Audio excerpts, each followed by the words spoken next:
এই 3টা মাছ ফ্রিজের এক কোণায় পড়েছিল, বরফ দিয়ে ঢাকা ছিল, আমি দেখতে পাইনি। তো আজকে খোঁজাখুঁজির পরে দেখলাম যে এই মাছগুলো আছে।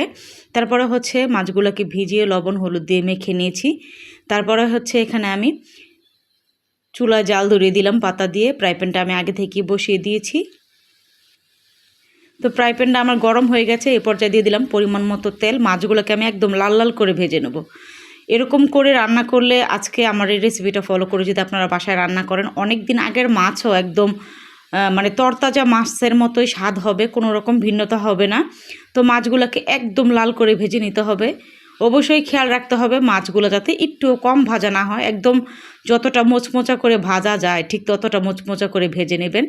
একই তেলের মধ্যে হচ্ছে এখানে আমি দিয়ে দিলাম অনেকগুলো পেঁয়াজ। এখানে 3টা পেঁয়াজ দিয়েছি আমি। পেঁয়াজের পরিমাণটা অবশ্যই একটু বেশি দিতে হবে, যেহেতু আমি শুকনা করে ভুনা করব। আপনারা চাইলেও বেশি দিতে পারেন। পেঁয়াজের পরিমাণটা মাছ ভুনার মধ্যে একটু বেশি হলে খেতে ভালো লাগে। 4টা কাঁচামরিচ দিয়ে দিলাম, স্বাদ মতো লবণও দিয়ে দিলাম। এখন পেঁয়াজটাকে খুব ভালো করে মজিয়ে নেব। তো পেঁয়াজটা আমার ভাজা একদমই হয়ে গেছে। এখন আমি সাধারণ মশলা দিয়ে রান্না করব। দিয়ে দিলাম হলুদের গুঁড়া, মরিচের গুঁড়া আর হচ্ছে ধনিয়ার গুঁড়া। অল্প একটু পানি দিয়ে এখন মশলাটাকে খুব ভালো করে ভুনা ভুনা করে নেব। তো মশলা থেকে তেল ছেড়ে দিয়েছি। এ পর্যায়ে মাছটা দিয়ে উল্টে পাল্টে মাছের গায়ে মশলাটা লাগিয়ে নেব। অবশ্যই ফ্রিজের এক কোণায় পড়ে থাকা অনেক দিনের মাছগুলোকে এরকম করে রান্না করে খেয়ে দেখবেন, অসম্ভব ভালো লাগে। এখন দিয়ে দেবো অল্প পরিমাণ পানি। যেহেতু মাছটাকে অনেক ভালো করে ভেজেছি, সেজন্য এখানে অত পানি লাগবে না, শুধু মাছটা যাতে একটু নরম হয় সেজন্য এখানে পরিমাণ মতো পানিটা দিয়ে দিলাম। মাছটাকে উল্টে পাল্টে দিচ্ছি। তো আমি ফ্রাই প্যানে রান্না করছি, ফ্রাই প্যানটা একটু ছড়ানো থাকে, মাছগুলো অতটা ডুবে নাই, সেজন্য আমি এখানে বারবার উল্টে পাল্টে দিচ্ছিলাম।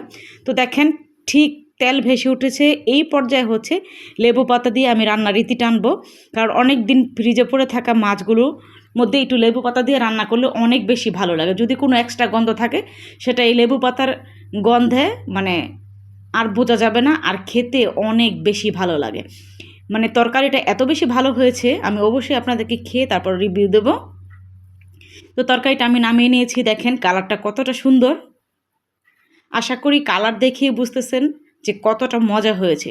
সত্যি এই পাঙ্গাস মাছটা অনেক মজা হয়েছে।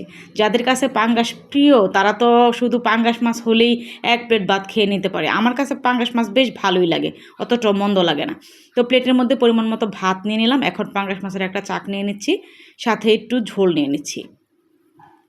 প্রথমে হচ্ছে ঝোল আর একটুখানি মাছ দিয়ে এক লোকমা মুখে দিতেই মনে হলো যেন বাজার থেকে এইমাত্র আইনে রান্না করেছি। আর লেবু পাতার একটা স্মেল, সব কিছু মিলিয়ে অসম্ভব মজার একটা তরকারি হয়েছিল এটা।